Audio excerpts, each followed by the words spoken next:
మన ప్రభువును రక్షకుడైన యేసుక్రీస్తు నామములో మీకందరికి వందనములు. Tara Abraham memorial Bethel gospel soul winning ministries వారు సమర్పించు నీ చేయి నా తోడుగా ఆత్మీయ సువార్త స్పందన గీతములు వినండి, ఆత్మీయ మేలు పొందండి. మన ప్రభు అయిన యేసుక్రీస్తు నామమున మీకు శుభములు. మహాగణుడును మహోన్నతుడును పరిశుద్ధుడు నిత్య నివాసి అయిన మహాదేవుడు స్తుతి ఆరాధనకు పాత్రుడు. అందుకే పరమందు దూతగణములు పరిశుద్ధుడు పరిశుద్ధుడు పరిశుద్ధుడని నిత్యము ఆయనను స్తుతిస్తూ గాన ప్రతిగానములు చేర్చున్నవి. సాధారణంగా క్రైస్తవ ఆలయములలో కానీ గృహములలో కానీ మరెక్కడైనా కానీ ఏ కార్యక్రమం జరిగినా పాటలు పాడుదురు. విశ్వాసీ ఆత్మీయ అభివృద్ధికి సంఘ ఉజ్జీవమునకు పాటలు ఎంతో ప్రాముఖ్యం.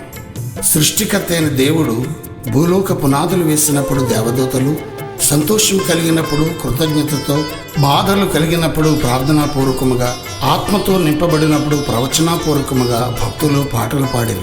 దేవుని ప్రజలు పాటలు పాడుచూ స్తుతించగా ఎరుకో కోడలు కూలినవి.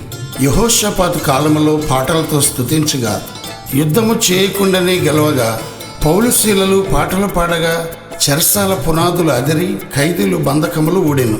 ప్రభు అయిన యేసుక్రీస్తునందులే విశ్వాసం వలన సమస్త మానవాళిని పాపము నుండి శాపము నుండి విమోచించి శాంతిని సమాధానమును కలుగజేసి నిత్య జీవము ఇవ్వవలెనని సృష్టికర్త అయిన దేవుని అనాది సంకల్పం. ఆ సత్యమును తెలుసుకునవలనని యేసుక్రీస్తుని గుర్చిన సువార్త నేడు ప్రకటించబడుచున్నది. ఆ విధముగా ప్రకటింపబడిన సువార్త విని రక్షింపబడిన వారిలో ఒకరు పాస్టర్ తారా సామ్యూల్ గారు. యవన ప్రాయములోనే హైందవ కుటుంబంలో నుండి రక్షింపబడి దేవుని పరిచర్య చేస్తూ ఆత్మల సంపాదన కొరకు ప్రయాసపడుచు కొన్ని సంఘములు కట్టిన దైవజనులు. సువార్తను ప్రకటించలో ఆసక్తిపరులు సహోదరులు తారా సామ్యూల్ గారు ప్రభువు మహిమార్థమై పరిశుద్ధాత్మ ప్రేరణను బట్టి అనేక పాటలు వ్రాసిరి. ఈ పాటలు విని ఆనందించి ఆత్మీయ అభివృద్ధి పొందవలసిందిగా యేసుక్రీస్తు నామమున ప్రేమతో మిమ్మల్ని అందరినీ కోరుచున్నాను. దైవాశీస్సులు. ఆమేన్.